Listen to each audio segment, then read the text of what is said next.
Welcome to part 20. I think it's 20. No idea. NFI is another way of saying that. Of the CB750 restoration. This one, we get all the electrics in. All the starter side of the electrics is sorted and connected up. The panels, all that sort of stuff. We go through. We do a quick repair on the horn wiring. And fit the frame out. Check out a few systems and that sort of stuff. So I hope you enjoy. Right, a couple of things. Triple tree. I've given it a rattle can paint job, you can see that. So I want to put the triple tree in and wire the bike, and that way I can mount the old bars, which are in pretty average condition, but they'll hold the switches in the spot I want them to hold them. Fill the instruments up with nice globes. I was going to get bright LEDs, but these were at Burson's and they were there, so I picked them up. They're 4 watt instead of 3, so they should be a bit brighter. But the problem that worries me is one I have with Dave's XL, and the thickness of these bearings that go straight on the base of the triple tree with a seal. We've got to figure out how many of these shims to put in, and what I'm going to do is I'm going to put the cones in as I can, and the bearings are 99 351s. There's 2 different types, 3511 and 3512. And we've got these little guys here, which are the seals and thrust washers and different thicknesses and all this sort of stuff, which I don't know why they do that, because really, if it's a CB750, it should only have one type of triple tree. There goes some. It should all fit with one spec. But anyway, let's see what this little guy says here. It says, put your other glasses on. And then it says, install washer 991101 between the seal and the spanner nut. That's what I thought. I thought that one went up the top, so I know what to do there. This washer will only be used on bikes that use the type of spanner nut as shown in the drawing, which is what our bike is. Where is the spanner nut? It's this one. It's like the cupped spanner nut, like that. See? Aren't you glad I showed you that? So, triple trees. Right, so on the bottom, before installing the lower bearing, assemble the stock bearing with some balls between the races. Match up the height. Yeah, I've heard this all before. Oh, crap. I hate doing that. The problem is when you do it, your calculation's out. Or if you get your calculation out, you've got to take it off again. It's a pain in the ass. Triple tree. You could go around to somebody's house on Halloween and say triple tree, and they'll start giving you lollies, because I think you're saying trick or treat. But the only problem with that is if you're 52 and you're trick or treating, they're going to say, mate, rack off, jump back in that bus that you belong in and get out of here, because you look pathetic. So, I'm just going to stick these and really suss out what I've got, because I've got no idea. You can hear the tone change as you munt up your nylon hammer. But this one sits proud. We know that from the other bikes. I'm just going to put the one in the bottom. Hopefully we don't have any drama with that. This is the reason Dave said you've got to use my motorbike stand, because I'm lying on the ground putting a headstock bearing in. I wanted to put these in before the motor was in, but I didn't have time. Oops. So I'm just using a brass drift. Awkward lying here doing it. But when I was at City Ford, my good friend John Gibbo, remember this? We were doing several rear main oil seals and XF Falcons per day at one stage. They were very commonly playing up. Let's change tone, so that's all the way in there. And we used to get them out, a Borg on a 40, I think it was, or a 35, I think it was a 40. Whoops. And we would get them. Crap, what am I doing? We were getting them out in 25 minutes. You just grabbed all the tools you needed, and that was on the ground. Right, that is sterlingly inserted in there, which is rather good. Now it's got to work out the height of the thing, which makes me a little bit nervous, and I'll show you why. Right, so here's a triple tree, and it's still wet. I'm going to chuck it up here without a bearing on it. Chuck that bearing on there. And then I'm just going to do that up so I can see thread at the top, which is there. And see if I can calculate the distance that way. Which I don't think I can. I think my idea is fundamentally stupid. Let me lie down and have a look. So that's roughly, if I'm looking at this, let me just undo that a little bit. Right, it is, I'll tell you what it is. That is dead level with the bottom of the head stock. Hang on a sec. And that is almost to the top of that thread. I should measure it, but I'm slack, so I'm not going to. I want to be able to see thread out the top. That's ideally what I'm after. So I want to calculate that way. If I put that in, which is there, with that level, we have 5 millimeters of thread poking through. Right. So I've just got the bearing here. I've got that collar on there, which just fits over the inner race. You don't want to hit on the outer race because that's where you can stop it up. I haven't got, if I had a longer piece of this, I could just tap it around the top. But I'm doing it this stupid way and just holding a pin punch there and giving it a crack and then sort of turning it around and doing the other side. You can see it bend. There's all those little dents in it because it's only very soft, this stuff. You'll feel it change the tone. Now this bearing doesn't look packed, but it is. I'll show you what I'm talking about in a moment. People just smear grease around them and it's the absolute wrong way to do it. Right, so we're greasing this. But, let me assure you something. That's not how you pack it. I'm just greasing this because I packed it first, wiped all the grease off, and I'm just preparing to put it back in the race. And we'll put some grease on the inside as well. Now, if people tell you you can pack a bearing like that, tell them to knock it off and stop speaking through their bottom. What we need to do, you've all seen this I'm sure, is rub it in there until the grease comes through. That's how you know it's packed. Cool. This is a high temperature bearing. Same crap I use for everything basically. Unless it's rubber. I don't use this on rubber. I use rubber grease for that. But that is how you pack them. You need more. See, it's all gone. It's gone inside the bearing. You wipe it around the outside. Bearing overheats, you lose your hardening. Bearing's knackered. So you have to pack them. Oh boy, oh boy. It's a horrible sound, isn't it? My son used to make noises like that with his mouth at dinner time to annoy us. And I'm just going to put that in. The washer's in there. And straight away we've got thread. We just haven't got grip to turn it. There's a pinch bolt goes through and all this sort of stuff, but that's neither here nor there. If I can... There we go. And that will let me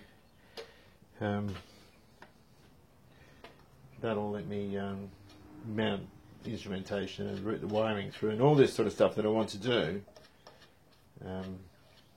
just so that I can test everything, I guess. I thought it'd be a good time to have a Lamington. We've got the battery box ready to go in. Got those little pads in there. They can be horrendous in that they give you sore fingers sort of putting them in. And we've also got these rubber stands here. I just got to pop those little steel inners. Can we see what we're doing? Oh, I've got the camera on the wrong angle. Something like that. Hang on, this one's being tough. No, it's not. And they just sort of screw down into the frame of the bike. So we'll stick that in and then start populating this area. You'll notice this is the other way around. And I wasn't happy with how it went through. I took it out again and took some of the plating off. It was just a tiny bit too tight for my liking. So I ended up sort of redoing it. Where is the hole? Hang on a minute. Here it is there. They didn't have much thread going in. They're the ones that came out. I'm also going to pop this little trinket tray in.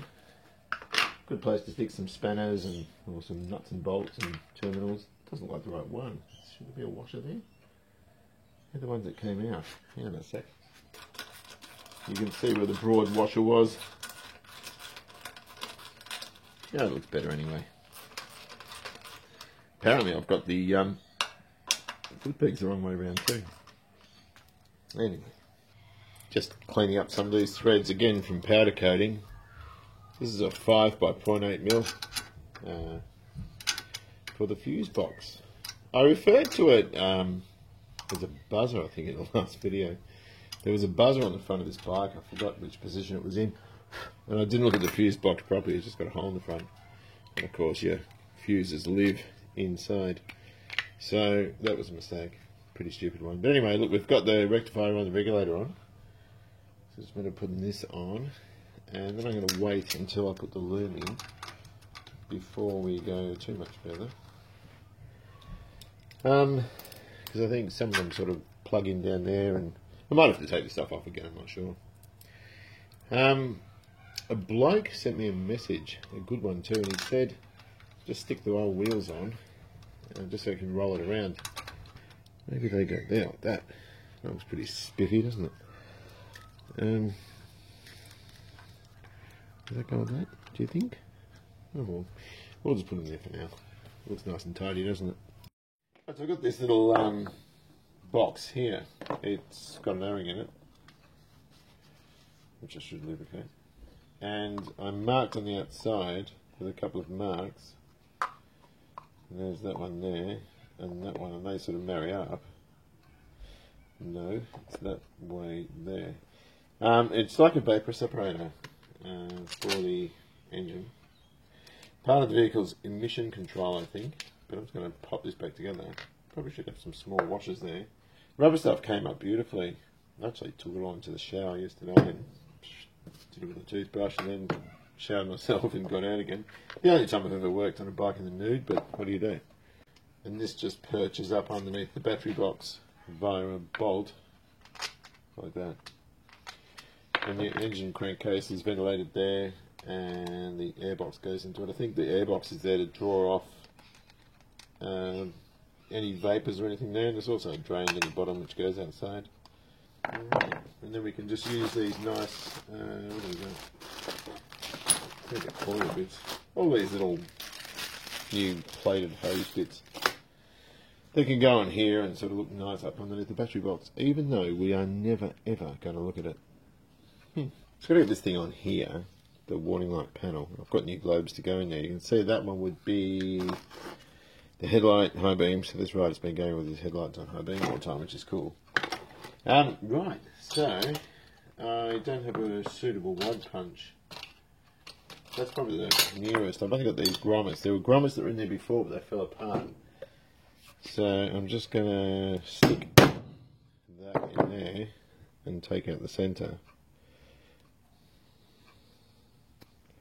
So the screw can go through. I'm using these ones. And they will go through, and they will, because it's all sort of rubber mounted. I've still got to put this on. I found a clamp for it. I've got to use this, which is sort of mangy and horrible, but what do you do? So that's got to go on, and then we can put the instruments on. We're going a bit sort of, a little bit mangy, I suppose, but they're the original ones. So I'll just sort of clean that up, put some new nuts on the back, some new globes in there, and we should be good. Come on, you son of a gun, get in there. There we go. They only just fit, which is cool. We want them to be tight. Probably should have put this in before the ignition switch. The problem I did, or the mistake I made, which wasn't really a mistake, I sort of did it by design, in a funny sort of way, was that I decided to stop doing this and do cars and lawnmowers and all sort of crap first. And the thing is with these, with the screws or your mounting hardware is too big or too long, it pushes that rubber bed out and the bezel won't go on. And this is how this came, and that fits on rather lovely. I've got a decal for that, so I'll just pop these globes out. They're slightly longer, just a tiny, tiny bit. So I've just got to make sure that the thing fits over the top and then it starts melting the lenses neatly drop over, which it does. So I'll clean that up and I'll put a decal on it and we're good. We're giving that a clean with some Prepsol. I think this is advertised as 404. I just hope the bloody thing fits, eh? Is it going to fit?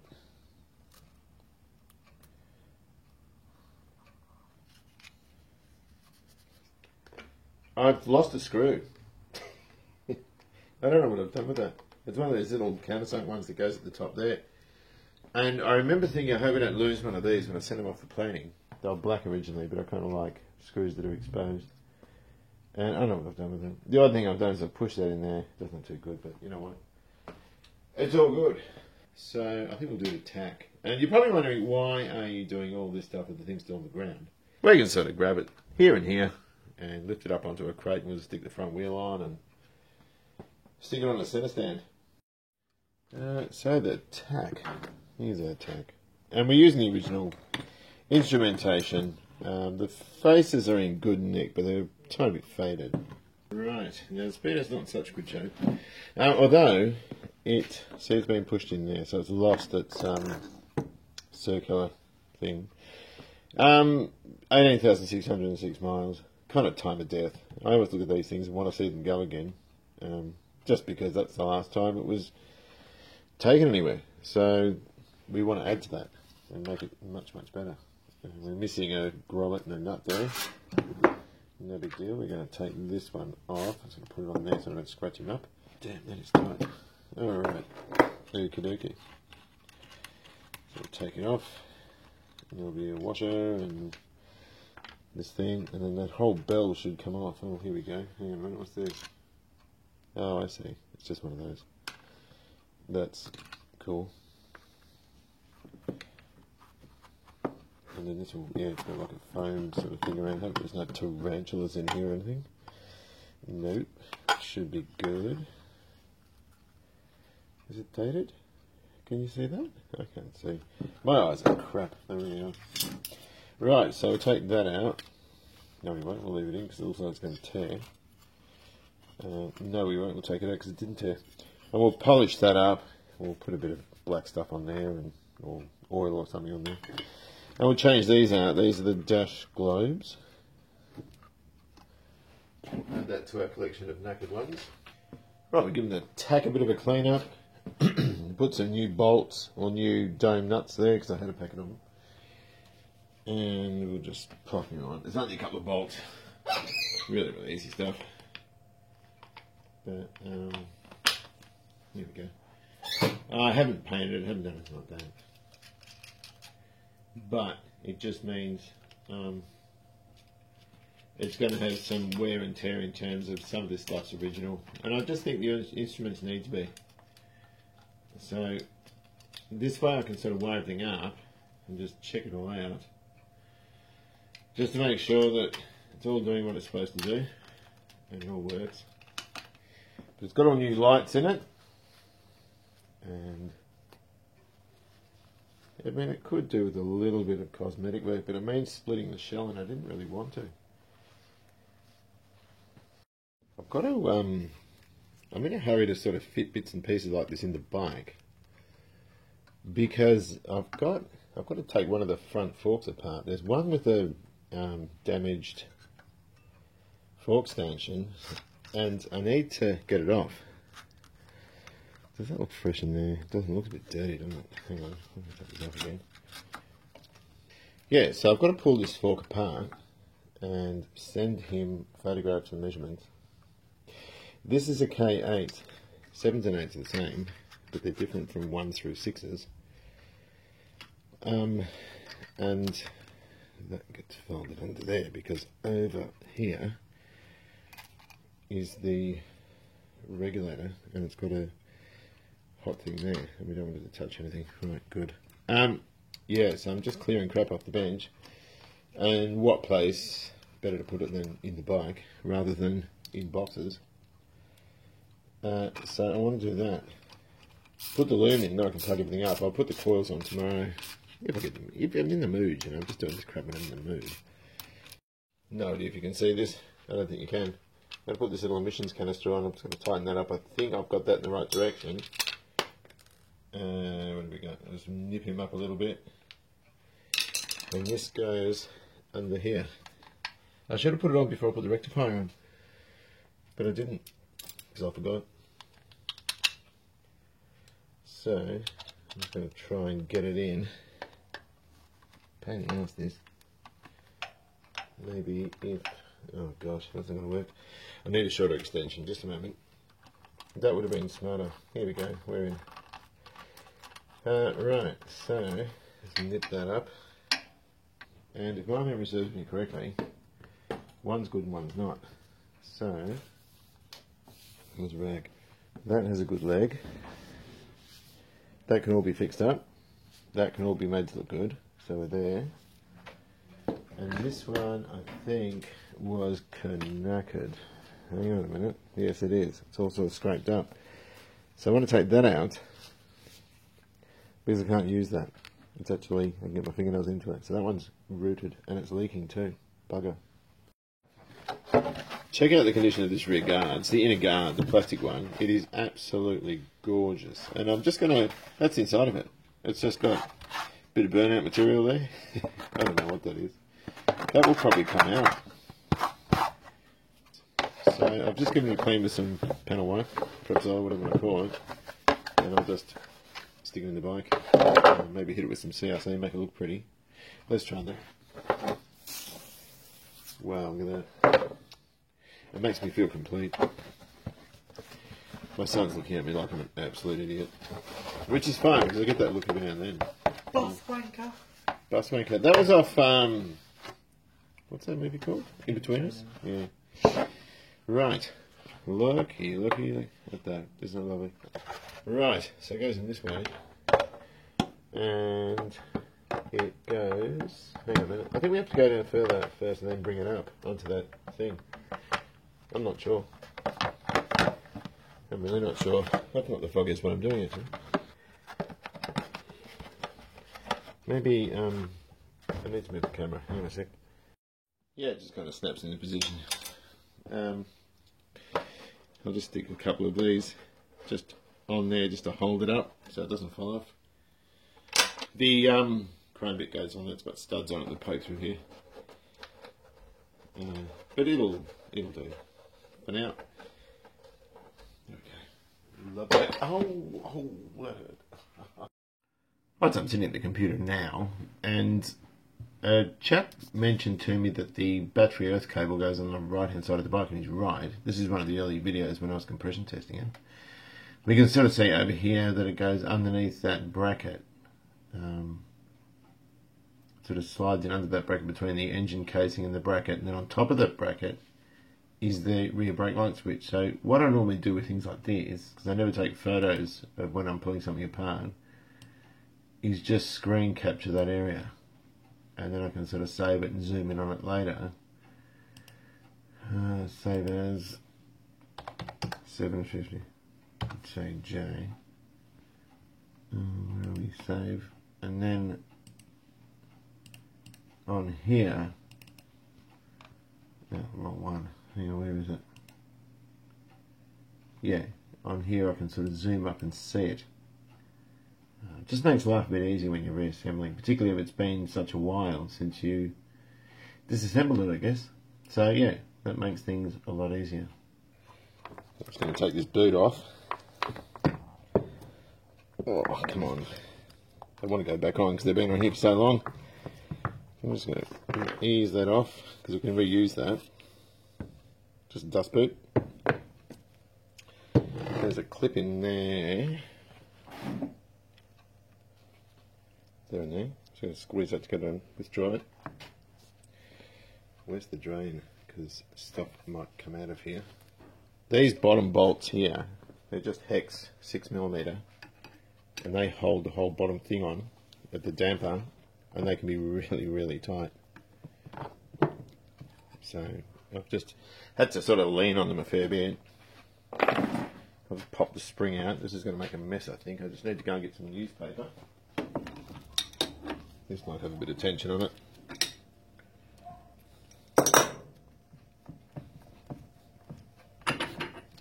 Not too much. Good. And there'll be a spring. There might be, some of them have a shim on there where the spring rests. I think it's only the ones with aluminium plugs. This looks to be shimless. So, that's the top. And it looks fairly consistent right the way. So I'm just going to put it up over there. So without any shadow of doubt, we get it the right way. I might just try and drain that out into a drain tray just on the off chance there's any oil in there. Is that clip out? I haven't got the right tool, so I'm just going to use a small screwdriver. Which works, because there's our clip. And it holds the seal in. And the next thing is to turn it around and finish getting this little guy out here. and then the whole thing should dry at the top. Pulling on the legs slightly, because I think whatever it is in the bottom is spinning as I, there we go. Let's get that down a better angle for you so you can see what the heck I'm talking about and doing. That's the little thing, it's just like the XL. That little receptacle there was obviously spinning, and that will withdraw through the top.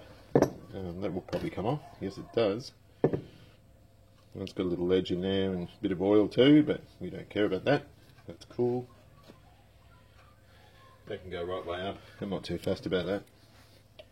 Then there'll be a little damper spring at the bottom of that, I would think. I'll just push it through. There's a seal and a small damper spring, and we have a stanchion that is now naked. That's cool. Let's take a squizzy down the centre of it. Let's see if there's anything down there that we need to address. Can we see? It's a little bit grotty, but we can clean that up a treat. That's so cool. Excellent. That's the right one because there is an R on it, so we know what that is. Right? This is the issue here. Looks great there, looks really crummy there. So I don't think we can do anything with that aside from replace it. It's just too damaged, which is a bummer.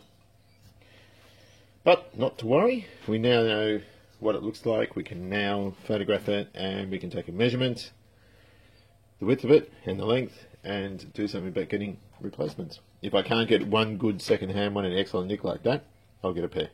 This is probably the best way to measure it. I've got, what's that, 2 foot 12, 24 inches, 23, hang on, so it's 22 and, it's right on 23, just under 23, so 22 and 15 16ths.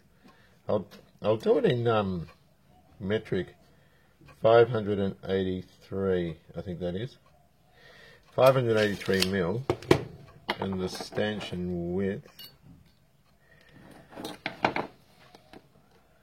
it's 35 mil.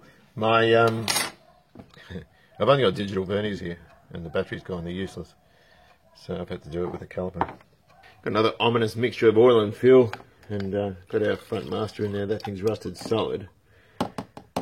I'd sooner stay with the original kit if I can. I don't really want to get an aftermarket one, but if I need to, I will. Just rail can painted the caps of the handlebars, the brake light switch bracket, and horn bracket. They'll have to be redone on the other side and so forth. In among all this rubbish are the handlebars. They were surface rusted all up there. Was it that side or was it this side? That was this side. That was all surface rusted. I've scotch-brighted it, buffed it out, and hit it with Prepsol and some rail can clear. I'm really on a quest to save some money because I'm running low. And they will do just to mock up the bike and stick all the switchgear on and test it. Later on they can be changed, we can get a road body with those, it's all good. And stuff like that I'm just going to avoid spending money on at the moment, while the others look serviceable. Okay, wiring loom. I've labelled all this, rectifier, and I think that's the engine one. Rectifier, engine, no that's the engine one. And you know what, I'm not going to do anything with that. This is the brake light switch. This is all the front. Some of the tape I've put in, the way I stored it wasn't particularly great because some of the tape, it's very easy to read, that's horn, that sort of thing. But what I wanted to look at, I'm going to tape these up. Some of these conductors were trapped under the tank because the wiring was moved. Now when you see this sort of thing, grey tape, Honda would have done that. That's how they used to do it. They taped them off, soldered in there, taped it off and wrapped it. So I'm not going to unwrap this loom.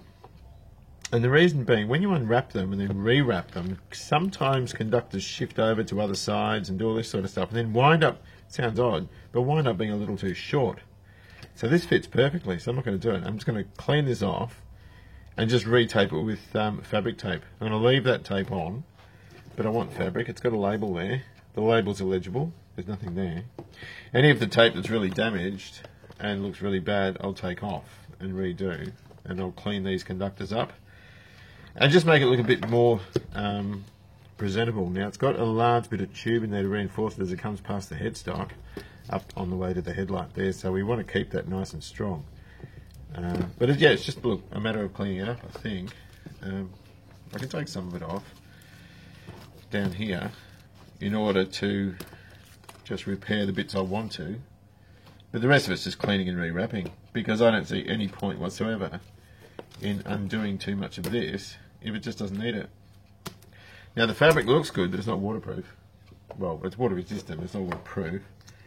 So I will redo some of this and just rewrap it. I'll wrap that in plastic and fabric over the whole thing. Things like this, I'll take that off, make sure everything's cool inside and there's no damage, and just rewrap that as well. So it looks to be a reasonably simple gig. So we'll just go around. I just don't see any point in wiring something for the sake of it, if you know what I mean, because this is purely aesthetics, what I'm doing. Cleaning up, and even that, I mean, as long as it dries like that, it's probably not going to, it's sort of damp. I'd probably even just be inclined to stick that back on. It just look, it's got a few frayed bits on it that just don't look that great. But I will leave Honda's work there. And underneath, I've just got a tiny bit of panel wipe, Prepsol, and just to clean up, just so I can see what's going on. But this is fun, you know. I enjoy doing this. But it's not fun to the point where you meet someone and say, look, you know, do you want to go out for go see the pictures, have a meal, wrap up a wiring loom, because they're going to sort of leave before you've even started the date. But, you know, I like it. And this is such a bloody lovely bike. It was just, some parts of it was so knackered, other parts of it are really, really good. Look at those wires, you know, they're all grungy and horrible. But you wipe them with a bit of Prepsol and bang, you got this straight, beautiful colour back again. And that's what this is about. Just refurbishing, and so many of the original parts are on this bike are going back in. Heaps of parts actually, most of them. There's only a select few that I'm not reusing. Right, so when we look at electrical tape, there are three options, just three main ones. This is Nitto. This is normal electrical tape. I love using this stuff, it's good stuff. Around about $2 a roll at Burson's. And it's not that 99 cents for 5 coloured rolls. Stay away from that crap, it's rubbish. This is pretty good. But having said that, in a vehicle where it's getting warm all the time and that sort of thing, this will release its gum and become sort of sticky and mucky when you take it off. Not instantaneously, but a few years down the track. This is proper Autolex tape, and it doesn't leave a residue. It's more like what Honda have used there. It's not quite as adhesive, but it's really, really good stuff. White crap on there. And this, of course, is the stuff I like. This is the fabric tape. And it gives the fabric, well, it leaves the loom looking like it's made of fabric. And I like that stuff, particularly on the classics. It sort of fits in the application quite well. And so I'm just taking little bits off and just re-wrapping some of these conductors. None of them are broken. In fact, I can't even see the copper underneath. But I just thought, you know what, I'll safeguard it. Just put a little bit of tape around each one. That's probably a little bit too much there, but whatever the case. Better too much than too little, I guess. So I'm just going to do that to these ones that have been scraped up.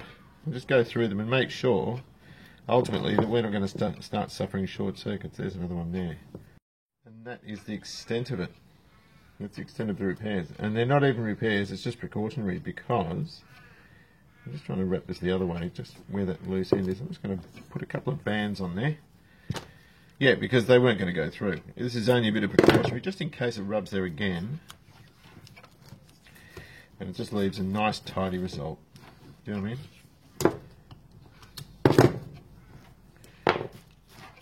All sorted. Lovely. This stuff's, I think about $8 a roll.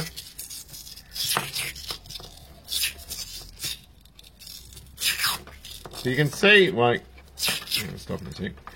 You can see how beautiful it looks. It's just stunning, and it compresses down beautifully and gives you a really, really lovely sort of classic look. So the only bit of wiring this bike needed was just these terminals putting on to the horn. The other ones had these horrible crimp terminals that were just sort of squashed on with a bit of electrical tape around them. With these, I never used the crimp part, I just soldered them. Sometimes it's necessary just to cut down there. I'm just going to try and grab that and pull it off.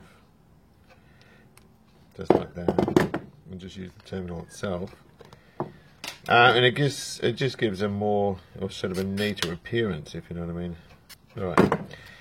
And we use heat shrink, but I don't think that's going to be any good because it's too small. So, I'll get some other stuff. Just cut a little bit off.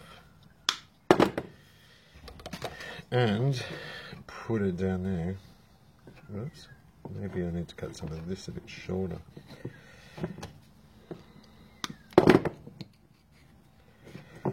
That might be better. I'll just feed him in there. Probably should use crimp terminals. And then I'm going to melt, just drop some salt off then, I'm just going to melt that in.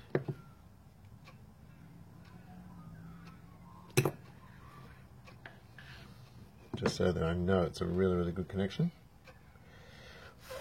And we'll do the same to the other side. And anyone that's seen any of my car wiring videos will know that I'm just mental with this stuff. I love it.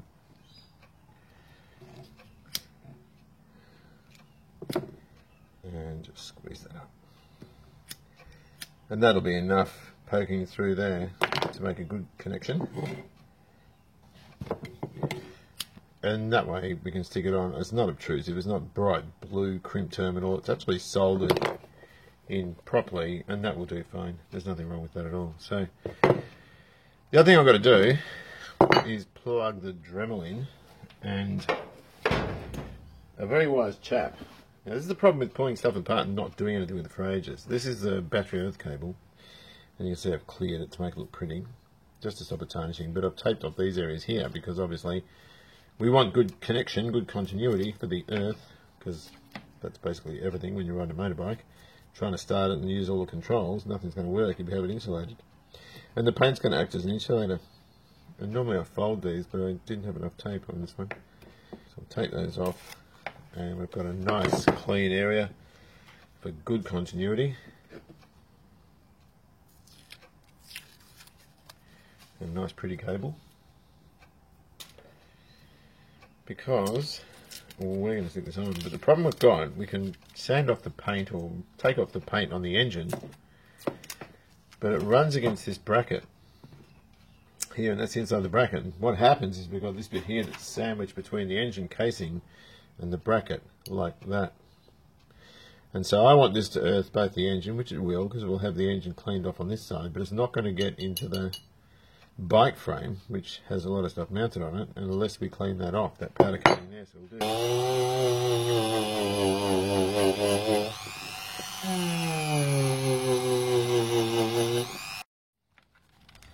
Let's check that, because I'm not convinced that's the...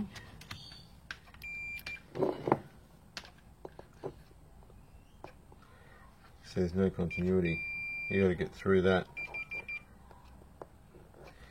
Might have to sand it. Bugger. I'm just carefully wire brushing around the coils to make sure we get a good contact.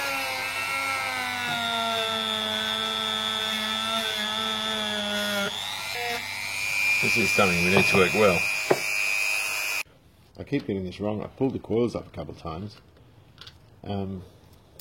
And also I laced the lube through the wrong way. I thought it went, here we go, that's about it there.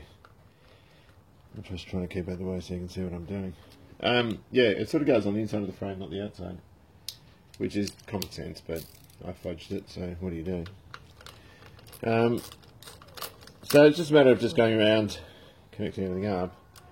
I want to test it all in a minute, or soon-ish anyway. Right, let's have a look around the bike. It's wired. The at least the engine side of it's wired. The lights obviously aren't on yet. We've got all these bits in here, all looking rather good. I've got to put the line from the crankcase up to the oil tank. From there, I think that's where it goes. Double check these wires here to make sure they're right. I don't want to fry a stator or field winding or neutral switch or anything like that. So it's all looking fairly good. This was a pain to where I thought this went through that tunnel, and I think the throttle cables and choke go through it. It sort of goes over the frame. Originally it was over here, and it worn through off the tank. So I've routed that, or routed it, whatever you want to say, the way I think is appropriate. Taillight loom sort of sitting up here, just in the back there. We've got the tack on. I've got those in. Wired up some of that stuff. The coils are wired, so we can test that. I've taken the plugs, or the fabric plugs, out of the ports, so we don't suck them in or do any damage. And it all looks fairly okay. We're full of oil. We've got our temporary bars on, or at least the old ones. I don't know why I clipped it. Who knows? So I guess now we'll stick some voltage in and see what happens. I've got the keys with me. So previously we got the seat lock coated and the ignition switch. This bike didn't have a key with it. And before we put any voltage through it, I'm just going to tag it. So with the ignition coils on, there's a bit more of a spark there. If I turn that off, it's minuscule, but we've got a neutral light coming on, so I'm just going to put that on now. We've got a neutral light on. Right.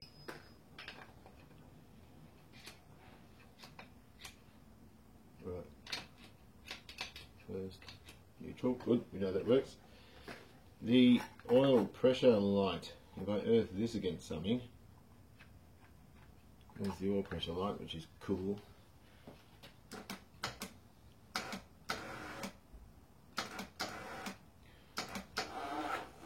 Very slow cranking. Alright, let's figure out what that is. Look, we're cranking very slowly, almost non-existent. 12:39, that should be enough. Can I... This is the problem with working alone. This battery could be flat. Okay, we're dipping right down, so I'm just going to turn that off and change batteries for a minute. I've still got a slow crank. Alright, so what about if we put the earth directly on the frame? Still very slow. What is going on? I wanted to check for spark to make sure all that side of things is working. So that's a bit of a failed test. In the meantime, I'll suss out what that problem is. I'm pretty sure it's the batteries. Then I can check spark and just make sure the kill switch is working, the start switch is working, which I know that is. The tack light's working, the warning lights seem to be working. Lights and indicators and horns and all this sort of stuff, I don't care about those at the moment. That can come later. I just want to get it to the point where I can start it and run it. So once we know everything's good there and it all runs, I've got loads of these little bits and pieces to put on. They're the original cable ties. We can just get a broad socket and just roll them out. I'm dropping stuff everywhere. I'm doing it one-handed, that's why this is a bit of a fail, but we can just sort of iron them down, clean them off with a bit of Scotch-Brite, and they'll come up like new, and then we can just sort of stick them on, you know what I mean? I've also got to order these new stanchions. I've decided on 2 new ones. You can see the damage on that one. We keep talking about that. But this one here, I've decided I don't want to bar off because there is wear marks on it. There are wear marks on it here, where it's kicked over and it's been rubbing against the inner leg. So I think we'll just put 2 new ones on, and they will need to come from the United States, and they'll be here in the next few weeks, I imagine. So I've got to order those, and I think then we can stick the front wheel on, get it on its centre stand, because it looks fairly stupid sitting there on its bum, but it's been easy for me. I've just been sitting on a mechanic stool. I don't mind working on the ground. It's pretty good. So anyway, look, I hope you've enjoyed this. We didn't get the result at the end with it cranking over nicely. It was very, very slow.